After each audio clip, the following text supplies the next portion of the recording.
پاکستان اور پاکستان سے باہر بسنے والے تمام دوست احباب کو، چھوٹوں بڑوں کو ایک بار پھر السلام علیکم جناب۔ آج کل پاکستان میں اقتصادی اور مالیاتی بحران کی وجہ سے ایک نیا مسئلہ کھڑا ہو گیا ہے، اور وہ ہے رانا ثناء اللہ یعنی وزیر داخلہ اور وزیر خزانہ اسحاق ڈار کا یہ الزام کہ پاکستان سے ڈالر اسمگلنگ ہو رہی ہے، لوگ بوریوں میں بھر بھر کے ڈالر لے جا رہے ہیں۔ تو اب سوال یہ پیدا ہوتا ہے کہ ڈالر آخر آ کہاں سے رہے ہیں؟ بینک تو یہ ڈالر ریلیز نہیں کر رہے ہیں، صرف غالباً جو لوگوں کے پاس ذاتی اثاثے پڑے ہوئے ہیں ان کو بیچ کے وہ پیسے کما رہے ہیں۔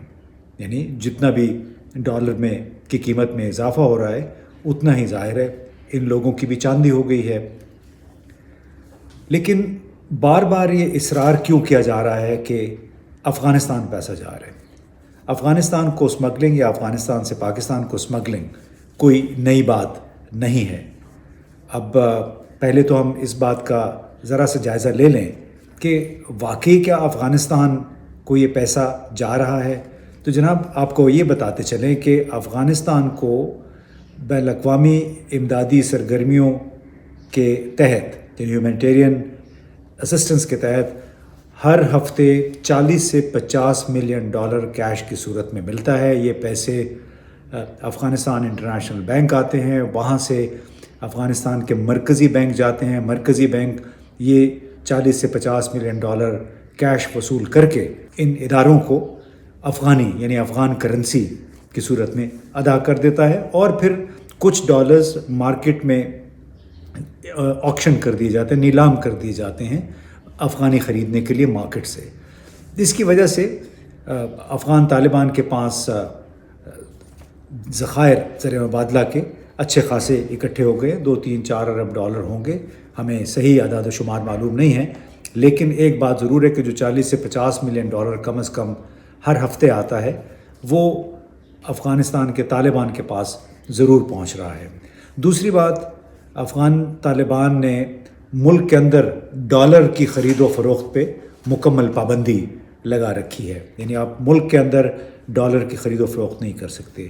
تیسری بات، افغانستان کے اندر رہتے ہوئے آپ بین الاقوامی طور پہ کسی بھی بینک کے ذریعے ڈالر کا حصول نہیں کر سکتے، ڈالر بھیج نہیں سکتے، کیونکہ امریکہ اور اقوام متحدہ کی پابندیاں افغانستان کے بینکاری نظام پہ اب بھی قائم ہیں۔ چوتھی بات، ان دنوں ہنڈی کا کاروبار بہت زوروں پہ ہے، اور اسی وجہ سے کراچی کے مقابلے میں پشاور بنو مردان میں ڈالر کا ریٹ بہتر ملتا ہے۔ اب اس کی وجہ کیا ہے؟ اس کی وجہ بنیادی طور پہ یہ ہے کہ خیبر پختونخوا کے کئی لاکھ لوگ اس وقت سعودی عرب، قطر، متحدہ عرب امارات اور آس پاس کے ممالک میں برسر روزگار ہیں، اور یہ لوگ زیادہ تر اس وقت اپنے اثاثے، اپنی رقوم اپنے دوستوں کو، رشتہ داروں کو ہنڈی کے ذریعے بھیج رہے ہیں۔ کچھ عرصہ پہلے تک، سال پہلے تک، چونکہ پاکستان کے بینکاری نظام پہ اعتماد تھا جس کی وجہ سے روشن ڈیجیٹل اکاؤنٹ اسٹیٹ بینک نے شروع کیا، تو اس میں بہت سارے کئی ارب ڈالر آئے۔ پھر گزشتہ دور حکومت میں غیر ملکی ترسیلات زر کی مقدار جو تھی وہ 32 ارب ڈالر سالانہ تک پہنچ گئی تھی، یعنی ہر مہینے 2.5 ارب ڈالر پاکستان کو آ رہے تھے غیر ملکی تارکین وطن کی طرف سے۔ ترسیلات زر میں گزشتہ ایک سال کے دوران تقریباً 15% کمی ہوئی ہے بحیثیت مجموعی، اور اب ہو یہ رہا ہے کہ چونکہ زیادہ تر پیسہ ہنڈی کے ذریعے آ رہا ہے، اب یہ کہاں سے آیا اور کیوں کہا جا رہا ہے کہ افغانستان کو کئی ملین ڈالر روزانہ جا رہے ہیں؟ جناب وہاں نہیں جا رہے ہیں۔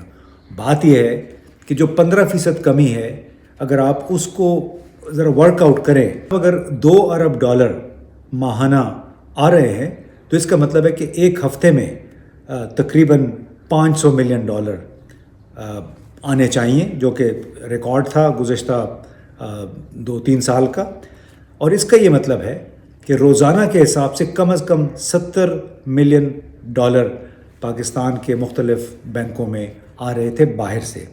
اب اندازہ لگائیے، اب یہ ساری فرضی اعداد و شمار ہیں کہ اگر اس 70 ملین کا 15%، یعنی اگر 15% کمی ہوئی ہے ترسیلات زر میں، تو اس کا مطلب ہے کہ کم از کم $10 ملین ہنڈی کے کاروبار کے ذریعے پاکستان پہنچ رہے ہیں. انہیں ڈالر نہیں پہنچ رہے، بلکہ جو لوگ دبئی میں بیٹھے ہیں، جو لوگ قطر میں بیٹھے ہیں، کویت میں اور متحدہ عرب امارات کے دوسرے شہروں میں، وہ لوگ جاتے ہیں کرنسی ڈیلرز کے پاس، اور یہ جو 10 سے 15 ملین ڈالر روزانہ کی بات ہو رہی ہے، تو اس طرح وہ چونکہ ڈیمانڈ بہت ہے، پاکستانی اپنے کرنسی ڈیلر کے پاس جاتے ہیں. کرنسی ڈیلر کہتا ہے کہ بینک میں آپ کا ریٹ 260 ہے، ہم آپ کو 285 روپے دیتے ہیں $1 کے بدلے میں. تو یہ لوگ پھر اپنے پیسے وہاں پہ ادا کر دیتے ہیں. اب جو پیسہ یہاں پہ موجود ہے، جو اگر افغانستان جا رہا ہے، جو کہ ہمارے وزیر صاحبان کہہ رہے ہیں کہ بوریوں میں بھر بھر کے لے جایا جا رہا ہے، وہ پیسہ زیادہ تر کیش ہے. کیش وہ ہے جو کہ لوگوں کے سیفوں میں، لوگوں کے گھروں میں پڑا ہوا ہے. اس کی ایک مثال میں آپ کو یہ بھی دے سکتا ہوں کہ 1 سال پہلے اسلام آباد میں ایک وفاقی سیکرٹری نے اپنے گھر میں بیٹھ کے ہمیں یہ بتایا گیا کہ $2 ملین کی منی لانڈرنگ کی. $2 ملین اس نے اکٹھے کیے اور مختلف ذرائع سے اس نے باہر بھیجوائے. تو اصل بات یہ ہے کہ جو دشمن ہیں پاکستان کے، ڈالر کے دشمن، پاکستان کے مفادات کے دشمن، آپ انہیں افغانستان میں یا بھارت میں تلاش نہ کریں، بلکہ وہ ہمارے نظام کے اندر ہیں. وہ لوگ ہیں جو فیصلے کرتے ہیں، وہ لوگ ہیں جو معاہدوں پہ دستخط کرتے ہیں، وہ لوگ ہیں جو اس تمام نظام کے محافظ ہیں. لیکن بدقسمتی سے یہ لوگ اس نظام کی حفاظت کے کور میں خود اس کرپشن کا، اسمگلنگ کا اور منی لانڈرنگ کا حصہ بن گئے ہیں. اور اسی لیے آسان طریقہ یہ ہوتا ہے کہ آپ اپنے معاملے کو ایکسٹرنلائز کر دیں، یعنی بیرونی عناصر کو اپنے مسائل کا ذمہ دار ٹھہرائیں. سوال یہ پیدا ہوتا ہے کہ پاکستان کا مسئلہ کیا ہے؟ کیوں بار بار ہم اقتصادی بحران کا شکار ہوتے ہیں؟ بلکہ اس مرتبہ تو پاکستان کا اقتصادی مالیاتی بحران انتہائی شدید ہے. اس کی کوئی 5 بڑی وجوہات ہیں. ایک تو یہ ہے کہ پاکستان کی بیوروکریسی نے، پاکستان کی ملٹری بیوروکریسی نے اور ہمارے سیاستدانوں نے ایک اچھا بہانہ تلاش کیا ہوا ہے کہ CIA، را، موساد اور پہلے NDS ہوا کرتا تھا افغانستان کا، کہ یہ تمام انٹیلیجنس ادارے اور یہ باہر کے ممالک اور IMF یہ ہمارے مسائل کے ذمہ دار ہیں، یعنی ایکسٹرنلائزیشن آف آور پرابلمز. دوسری بڑی وجہ گلوبل کیپٹل مینیجرز، جو کہ مختلف قسم کے فنڈز ہوتے ہیں اور یہ مختصر مدت کے قرضے فراہم کرتے ہیں بڑی بلند شرح سود پہ. اور پاکستان کی بدقسمتی یہ رہی کہ یہاں پہ ماضی میں جتنے بھی لوگ آئے، وہ چاہے وزرائے خزانہ تھے یا ان کے ساتھ دوسرے خصوصی نمائندے تھے، خصوصی معاونین تھے. اب ہمارے یہاں آپ کو معلوم ہے کہ شوکت ترین صاحب تھے، شوکت عزیز صاحب تھے، حفیظ شیخ صاحب تھے، حفیظ پاشا صاحب بھی کبھی بڑے وزرائے خزانہ کی فہرست میں شامل رہے ہیں. تو یہ بنیادی طور پہ جو بینکرز ہیں، ان کے بڑے تعلقات ہوتے ہیں باہر کے ممالک میں. تو یہ کہا جاتا ہے کہ جتنے بھی گلوبل کیپٹل مینیجرز ہیں، وہ قرضے تو پاکستان کو دے دیتے ہیں بلند شرح سود پہ، لیکن اس کا اصل جو ریوارڈ ہوتا ہے وہ ان لوگوں کو ملتا ہے جو پاکستان میں اہم عہدوں پر فائز ہوتے ہیں. یہ کہا جاتا ہے، کس حد تک اس میں صداقت ہے ہمیں نہیں معلوم، لیکن جو تانا بانا جب لوگ بننے کی کوشش کرتے ہیں تو یہ اس نتیجے میں پہنچتے ہیں کہ ہم پاکستان کی وزارت خزانہ، پاکستان کا وزیر اعظم آفس اور جو یہ کلیدی ادارے ہیں، یہ دراصل بلند شرح سود کے قرضوں کے حصول میں کلیدی کردار ادا کرتے ہیں اور اس کا افزانہ انہیں بعد میں ملتا ہے. جیسے ایک صاحب تھے، وہ ہمارے یہاں وفاقی سیکرٹری تھے ایک وزارت کے، تو انہوں نے اپنے دور میں ایشین ڈیولپمنٹ بینک کو کافی ان کے قرضے کافی حاصل کیے، کیونکہ ظاہر ایشین ڈیولپمنٹ بینک بھی تو ایک بینک ہے، اس نے تو قرضے دینے ہی دینے ہیں. تو انہوں نے ایک ریوارڈ کے طور پہ ان صاحب کو اپنے ساتھ بطور ایڈوائزر لگا لیا ہے. وہ اس وقت منیلا میں بیٹھے ہیں، فلپائن میں ریٹائرمنٹ کے بعد. اس طرح اور بہت ساری مثالیں ہیں کہ جو کلیدی کردار کے حامل اہم عہدوں پر شامل یہاں پہ لوگ ہوتے ہیں، جب وہ فیسیلیٹیٹ کرتے ہیں بیرونی ممالک بیرونی ایجنسیوں کو، تو انہیں پھر بعد میں ریٹائرمنٹ کے بعد بڑی اچھی نوکریاں مل جاتی ہیں. ہمارے عمران خان صاحب کے سابق جو پرنسپل سیکرٹری تھے اعظم خان، انہوں نے بھی بڑی محنت کی تھی ورلڈ بینک کے ایگزیکٹو ڈائریکٹر بننے کے لیے، لیکن اور وہ بالکل تیار تھے اپنی ریٹائرمنٹ کے بعد یہاں سے، لیکن وہ بدقسمتی سے حکومت تبدیل ہو گئی تو ان کا بھی وہ معاملہ پھر دھرا رہ گیا. دوسرا ہمارا مسئلہ ہے کہ ہمارا GHQ.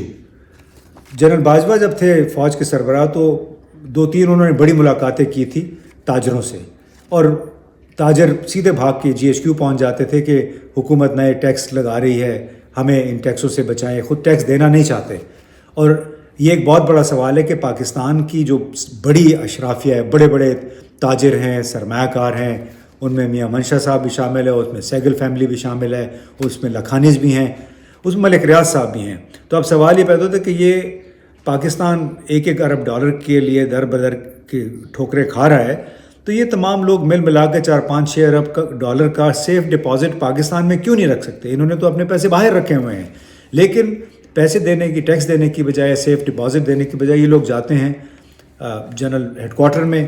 تازہ ترین ملاقات 10 بڑے تاجروں کی اور سرمایہ کاروں کی ہوئی جنرل عاصم منیر کے ساتھ، اور وہ اس لیے جو ہوئی کہ ان کا خیال تھا کہ موجودہ حکومت ان کی بات نہیں سن رہی ہے.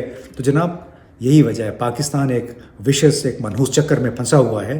یہ بار بار بجائے اس کے کہ پاکستان کی مدد کریں یہ لوگ جنرل ہیڈ کوارٹر کیوں چلے جاتے ہو؟ جنرل ہیڈ کوارٹر کا کیا کام ہے؟ فوج کا کیا کام ہے کہ وہ حکومت کو ڈکٹیشن دے کہ آپ تاجروں کے ساتھ ان کی سنوائی کریں، ان کی بات سنیں؟ اگر یہ معاملہ، اگر یہ فارمولہ کامیاب ہوتا تو پھر بار بار پاکستان کے اتنے حالات خراب کیوں ہوتے؟ یعنی ہر سیگمنٹ کو اپنا اپنا کام کرتے رہنا چاہیے. آرمی چیف کا کام یہ نہیں کہ وہ مختلف علاقوں میں تاجروں کی سنوائی کرے، کیونکہ یہ وہ تاجر ہے جنہوں نے اس ملک کا خون نچوڑا ہے جونکوں کی طرح، اور اب وہ پاکستان سے مزید خراج حاصل کر رہے ہیں. تو یہ سلسلہ اب ختم ہونا چاہیے.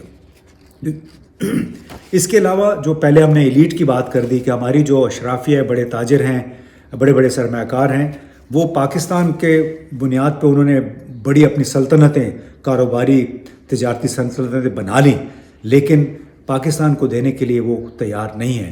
تو یہ 4-5 بڑے مسائل ہیں، بنیادی وجوہات ہیں پاکستان کے اقتصادی بحران کی.